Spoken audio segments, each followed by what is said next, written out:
Para siswa, mari kita belajar fisika lagi.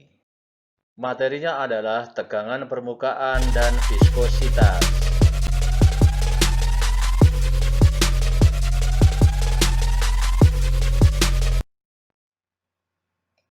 Tegangan permukaan. Serangga bisa berjalan di permukaan air. Pisau silet bisa mengapung di permukaan air. Mengapa? Karena permukaan zat cair mengalami tegangan yang membentuk selaput yang disebut dengan tegangan permukaan.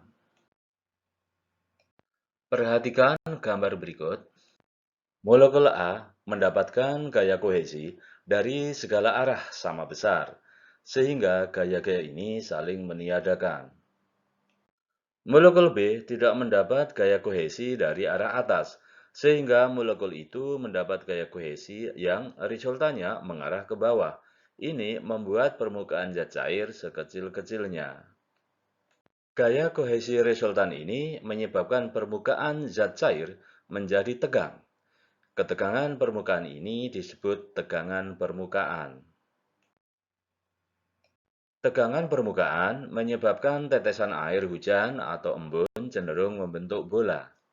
Tegangan permukaan dirumuskan sebagai gamma sama dengan F per L, dengan gamma sama dengan tegangan permukaan, F gaya, dan L adalah panjang. Tegangan permukaan dapat diartikan sebagai besar gaya yang dialami pada permukaan zat cair dibagi panjang. Tegangan permukaan lapisan sabun pada kawat berbentuk U. Perhatikan gambar berikut. Seutas kawat dibengkokkan membentuk huruf U.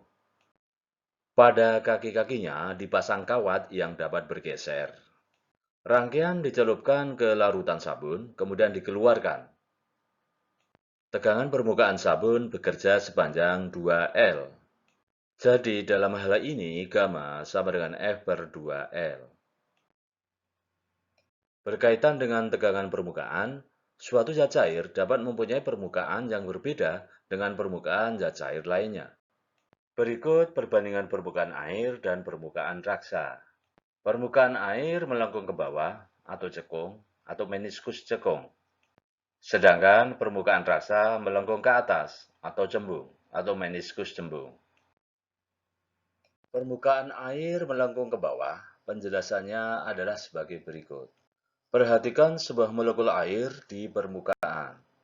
Molekul itu mendapatkan gaya kohesi Fk oleh molekul air yang lain mengarah ke dalam. Pada saat yang sama, molekul air juga mendapatkan gaya adhesi Fa oleh dinding tabung yang mengarah ke luar. Karena Fa lebih besar Fk, maka resultan kedua gaya itu, yaitu Fr, arahnya keluar. Agar tercapai keadaan seimbang, permukaan air yang menempel pada dinding harus melengkung ke bawah. Untuk permukaan raksa, penjelasannya sebagai berikut. Perhatikan sebuah molekul raksa di permukaan. Molekul itu mendapatkan gaya kohesi Fk oleh molekul raksa yang lain yang mengarah ke dalam.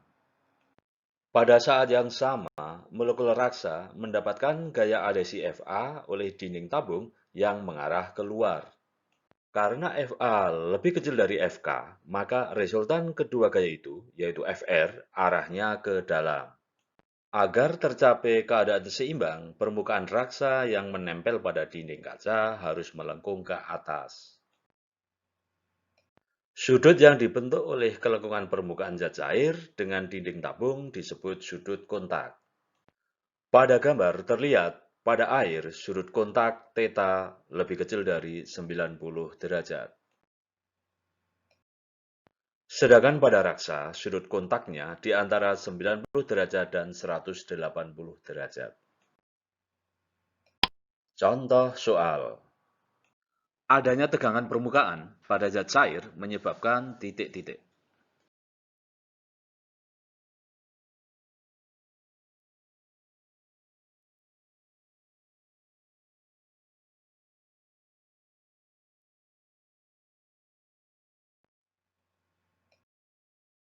Jawabnya adalah permukaan zat cair cenderung mempunyai luas yang sekecil-kecilnya. Pengaruh suhu terhadap tegangan permukaan. Bila suatu zat cair suhunya naik, maka tegangan permukaan akan mengecil, sehingga kemampuan membasahi dinding membesar. Sebagai contoh, mencuci dengan air hangat lebih bersih daripada dengan air dingin. Kapilaritas. Bandingkan permukaan air dalam pipa kapiler dan permukaan raksa dalam pipa kapiler berikut ini. Terlihat bahwa permukaan air dalam pipa kapiler naik, sedangkan permukaan raksa dalam pipa kapiler turun. Peristiwa naik atau turunnya zat cair dalam pipa kapiler dinamakan kapilaritas. Naiknya permukaan air karena adesi lebih besar dari kohesi. Sedangkan turunnya permukaan raksa karena adesi lebih kecil dari kohesi. Naiknya atau turunnya permukaan zat cair dapat dihitung dengan persamaan H sama dengan 2 gamma cos theta per rho g r. H adalah kenaikan atau penurunan permukaan zat cair, gamma adalah tegangan permukaan, theta adalah sudut kontak, rho adalah massa jenis, G adalah percepatan gravitasi, dan R adalah jari-jari pipa kapiler. Contoh soal. Yang tidak mempengaruhi naiknya zat cair dalam pipa kapiler adalah titik-titik.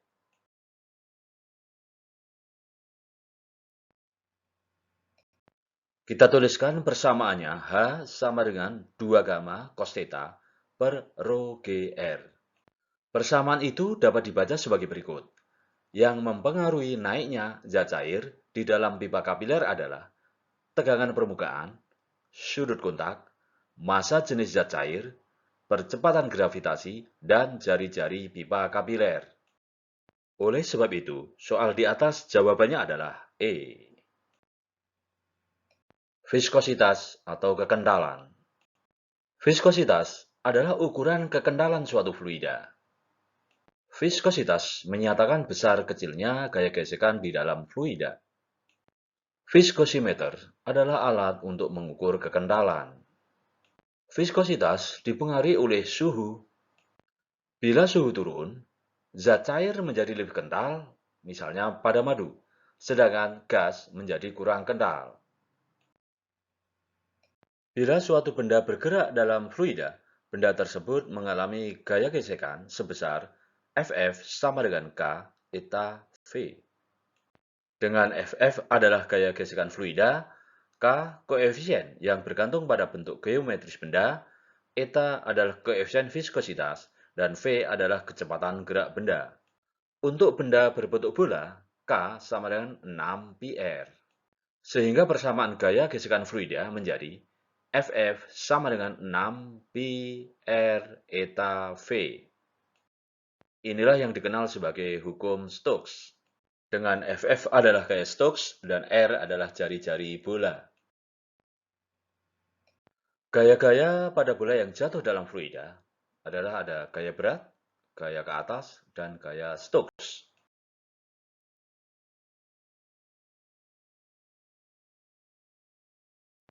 Bola dijatuhkan dalam fluida akan bergerak dipercepat sampai mencapai kecepatan maksimum yang tetap yang disebut kecepatan terminal, Vt.